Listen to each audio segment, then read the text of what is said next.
পর্দার আড়াল থেকে কথা শুনছেন সম্মানিত মায়েরা, বোনেরা, আল্লাহ রাব্বুল আলামিন আমাদের উপর মেহেরবানি করেছেন, দয়া করেছেন। তিনি আমাদেরকে আজকের এই মাহফিলে আসার, বসা, কথা বলার এবং শোনার তৌফিক দিয়েছেন। সেজন্য প্রাণ খুলে উঁচু আওয়াজে আল্লাহ রাব্বুল আলামিনের পবিত্র দরবারে শুকরিয়া জানাই, আলহামদুলিল্লাহ। আপনারা যারা রাস্তায় দাঁড়িয়ে আছেন এসে এই সাইডটাতে বসবেন, পূর্ব সাইড এটা, তাই না? পূর্ব সাইডটাতে বসবেন। সম্মানিত হাজির, আমার দিকে তাকান তো সবাই। বাংলাদেশে মাহফিল কম হয় না বেশি হয়? অনেক হয়। এতে আপনারা খুশি না বেজার? মাহফিল নিয়ে বেজার হবেন না। মাহফিল আছে বলে আইন শৃঙ্খলা পরিস্থিতি খানিকটা স্বাভাবিক আছে। পৃথিবীর কোন বিজ্ঞান একথা বলে না যে বাবা মাকে খাবার না দিলে তোমার শাস্তি হবে। এটা বিজ্ঞানে নাই। এটা আছে কোথায়? কোরআনে, ইসলামে, কোরআনে। এগুলো আলোচনা না হলে সমাজের ভারসাম্য ঠিক থাকবে না। ঠিক ভাইরা আমার, যৌতুক নেওয়া যাবে না এটা বিজ্ঞান বলে না।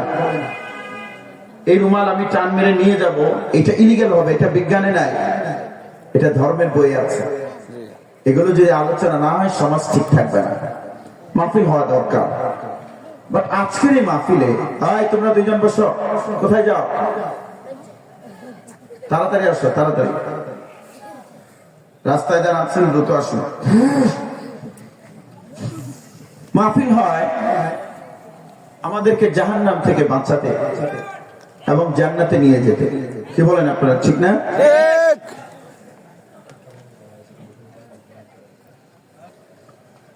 আমাদের টপিক হতে হবে এমন যে টপিক গুলো আমাদের পরকালের কথা স্মরণ করিয়ে দেবে এবং আমাদেরকে জাহান্নাম থেকে বাঁচিয়ে জান্নাতমুখী করবে। আজকের মাহফিলের সম্মানিত প্রধান আলোচক আমার অত্যন্ত শ্রদ্ধাভাজন হযরত মাওলানা মুফতি কিফায়াতুল্লাহ আল-আজহারী হাফিজাহুল্লাহ, তিনি ইতিমধ্যে তাশরীফ এনেছেন। আমি এলাকাবাসীকে আহ্বান করবো আপনারা দ্রুত চলে আসুন। সেজন্য আমি হয়তো অনেক লম্বা করব না। সূরা নূরের 30 নম্বর আয়াত আমি পড়েছি। একটু জোরে বলুন তো, সূরার নাম কি? সূরা নূর। সবাই বলতে হবে তো, সূরার নাম সূরা নূর। আয়াত নম্বর 30। জোরে বলুন, আয়াত নম্বর কত? 30। আল্লাহ রাব্বুল আলামিন বলছেন, قل للمؤمنين يغضوا من أبصارهم ويحفظوا فروجهم ذلك أزكى لهم إن الله خبير بما يصنعون